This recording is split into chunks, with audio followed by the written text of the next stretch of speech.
I was in my first semester of university. I had just graduated college not too long ago, and had entered into a program that after a while I would come to resent. During that time, with adjusting and taking daily transit an hour and a half away from where I grew up into the big city in order to study was somewhat of a new adventure to me. In a lot of ways, I was just beginning to sprout as my own individual and trying to carve a path for my life, while simultaneously opening myself up to new experiences and a new environment. I have long-time friends who go to the same facility as me, but at the time, our schedules wouldn't always line up. This meant that a lot of my days were spent traveling back and forth and walking around the city alone. I really wanted to try and expand my horizon of experiences and friends during this period. In a lot of ways, I was really desiring to find a good community on campus that could help satiate my boredom and loneliness. I can be extremely extroverted, but sometimes I find that it takes a lot out of me to try and actually pursue and maintain friendships that haven't been established years prior. I've made friends before from different classes in college, but ultimately, and I know this makes me a prick, but I would end up texting less and less until eventually either side would end up ghosting one or the other. Because I'm a busy guy, don't find myself prioritizing people who I feel like aren't as important to me as others. I know, it's an awful thing to say, but nonetheless the truth. One day, however, I met Joel. I was on the phone with my fiancée, and I distinctly remember exactly how it all went down. As I was walking out of the school's Starbucks with a decaf coffee, I had one headphone in and I was heading to class through a small stretch of underground passageway under the street that connects the school's library building to the actual building that have classes. As I was hastily making my way, I saw this short and stout guy, looking roughly my age at the time. I'm 21, might I add, with a thick brown beard and a hat on. Our eyes met, and as I was about to simply walk past, he asked me something in a very charismatic and calm tone.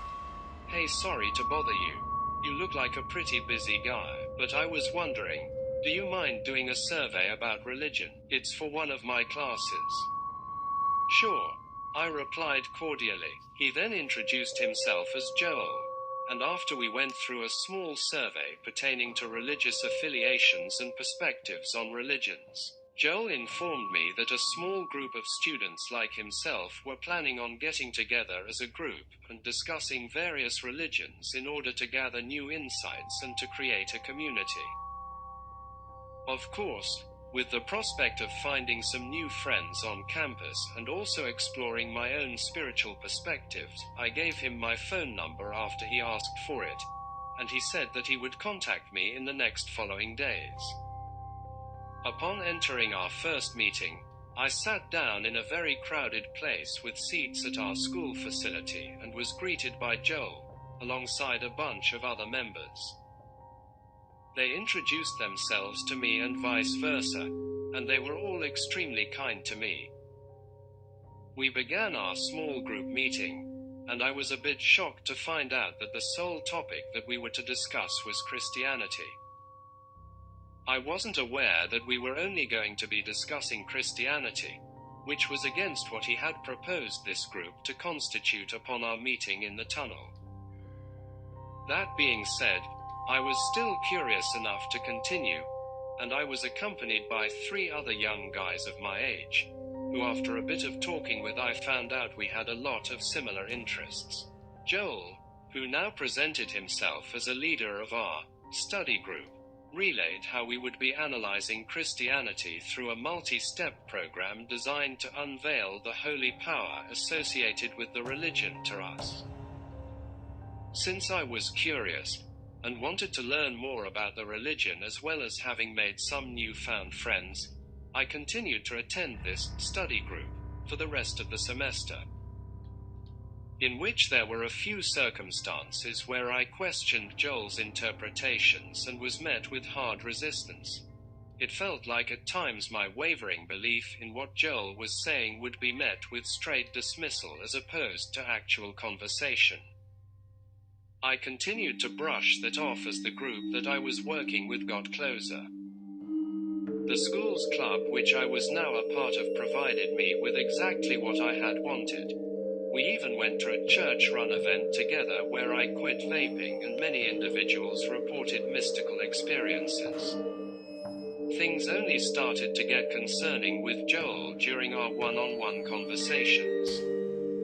I discussed my personal experiences and belief in my newfound religious beliefs and all of my former spiritual experiences as well.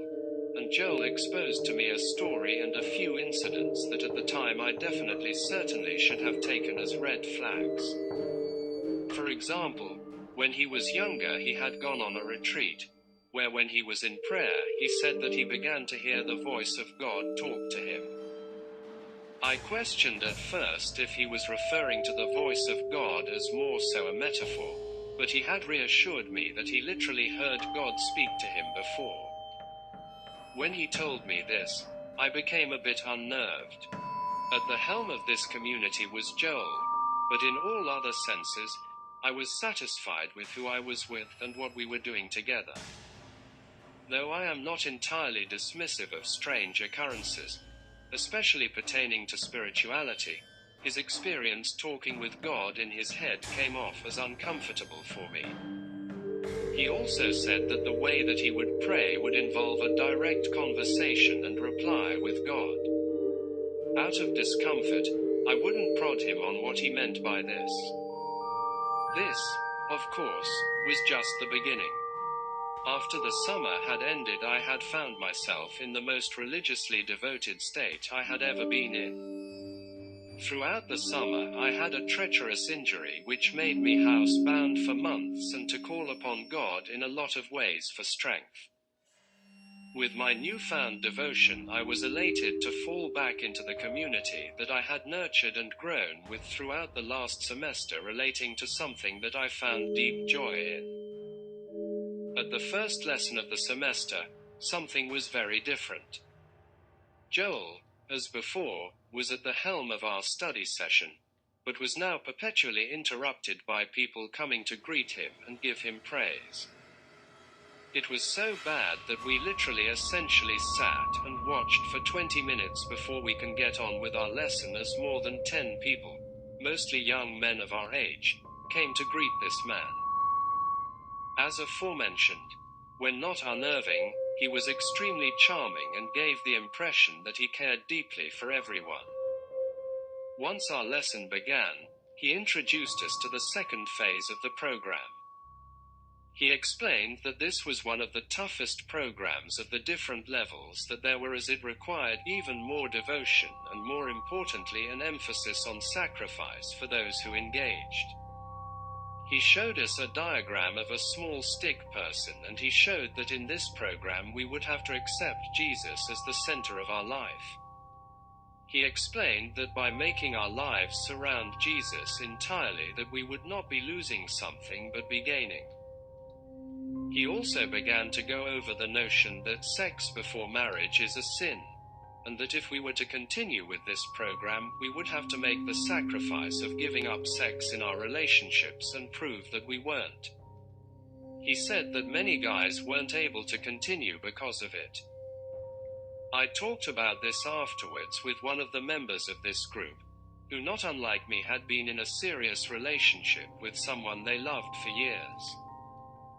In my personal opinion, though we weren't married on the altar, I knew that both me and this other member felt devoted to our partners as if we were already married in a sense, and we both expressed how Joel's behavior surrounding this was off-putting, controlling and intrusive. After our lesson, I was a bit dumbfounded by the intensity with which he gave his speech about this new program that we would be engaging in this semester. Joel and I sat down for a few more minutes and talked, in which I expressed experiences of devotion from the summer and explained my entire catastrophic experience with my injury. He then went on to tell me that at times, he was actually able to know things beforehand. This seemingly random and strange statement shocked me. He said, for example, he was able to know something another member had before they had even mentioned it, and in the way that he described it, it sounded as if he was saying he had some form of mystical foresight.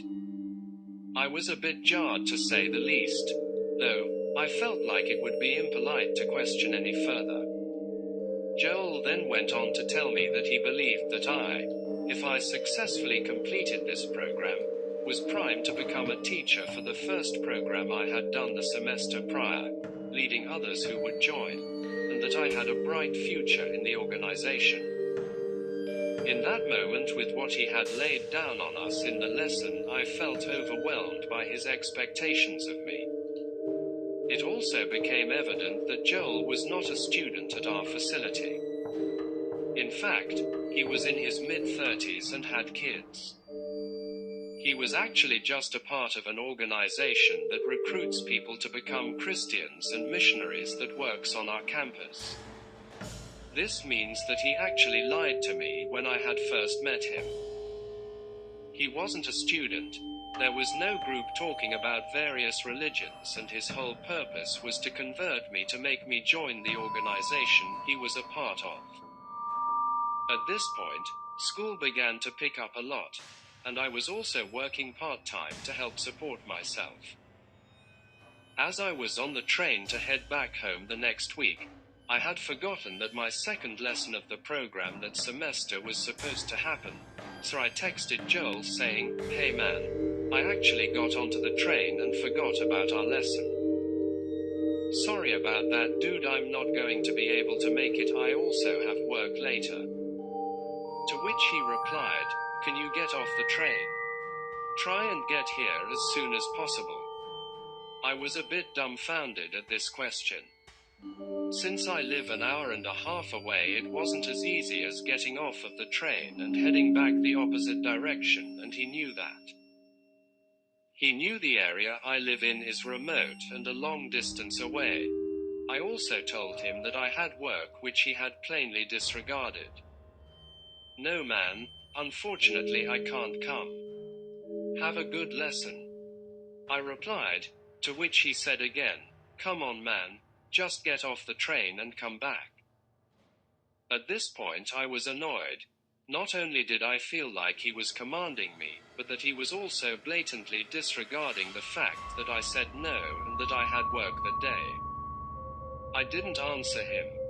I talked with my fiancé about how I was starting to feel about the whole idea ordeal, and how I felt guilty about having feelings of wanting to distance myself from the group, while simultaneously not wanting to lose the community and friends that I had established along the way. My fiancé told me that by the way that Joel was acting and with regards to the things he said, that she was starting to become uncomfortable with the whole situation.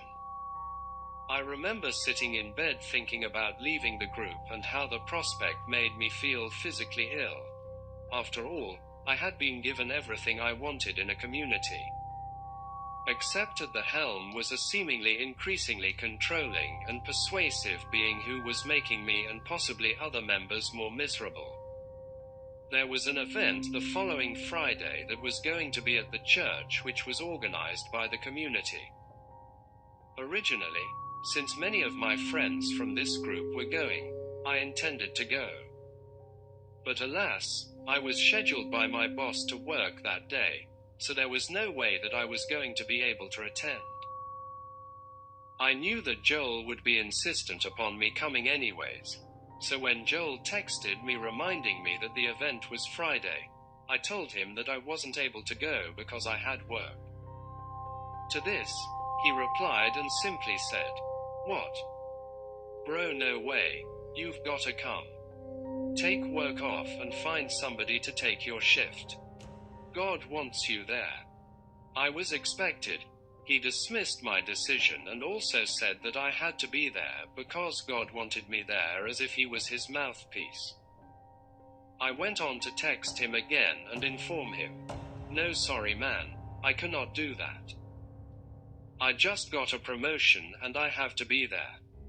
I hope you guys have a great time anyways. To which he then again replied similarly to what he had before. This was my personal breaking point. He knew the importance of my financial situation, and his dismissal of my personal boundaries, as well as his commanding, made me decide to text him explaining that I was done with the group and that I wanted to pursue my own religious exploration without the group from then on. I felt as if he was slowly, but surely increasingly controlling me and trying to take what he could. Commanding me as if he were the leader of my life in any way possible. It was even up to him if I could get with my fiancée. He replied with a long paragraph persisting in this sort of overly kind manner that I had to continue with the group and that it was God's will for me to show up to this event even though I was completely unable. He was certain that this group was meant for me and that God had told him that this was where I was supposed to be. After I responded again telling him to stop and that I would not, he sent me another paragraph of similar length repeating what he would say. No matter what I would say and whenever I would say no, he would overstep my boundaries while maintaining a kind and friendly tone in order to try and push me into submission when I had clearly said no. At this point I said I did not want him to talk to me anymore, to which he replied, "Bro, why? Can we meet up? I want you to explain why you don't want to continue, bro, so we can meet up and do that, and I can get a better sense and we can figure out what we do from there." Even in this I knew that he was trying to elongate his chance at bringing me back into the group and continuing his reign of control. I said I didn't want to, so he asked again.